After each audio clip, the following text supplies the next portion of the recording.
and welcome to the last button on this assignment. It's called the Paint Format button, and we've got 3 steps here, and just make sure you pay real close attention because people get confused, kind of like, where do I click first and then click on the button, and how do I use it? So just stick with me, and you're going to love this feature. I use it quite a bit.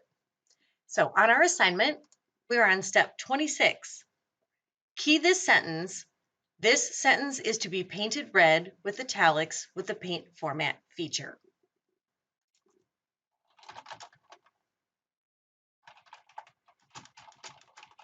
Okay, now that I've typed my sentence, let's look at our next step. Step 27 says to click the mouse on the words Learning Google Docs that you typed at the top of the page, and then double click the Paint Format button.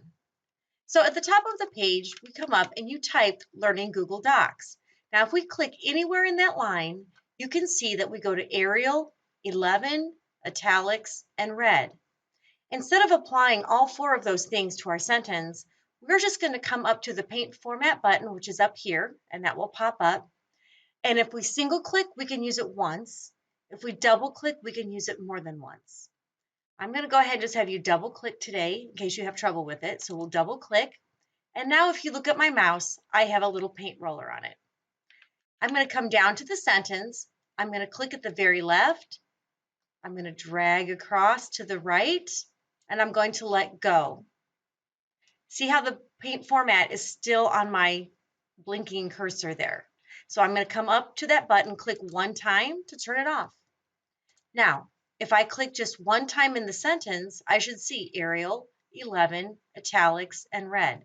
If I click up on this paragraph, it's back to Times New Roman 12, and those other things are turned off.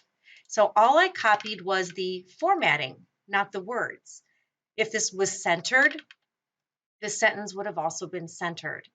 So make sure you do that using the paint format and not by selecting it and doing all those things on the toolbar, because the paint format feature is really kind of fun to learn and get good at because it saves you a ton of time. All right, try that. And then you'll be done. You'll be ready to check your work against the rubric, which is also posted in Google Classroom and on my website, and it's in the binders. Good luck.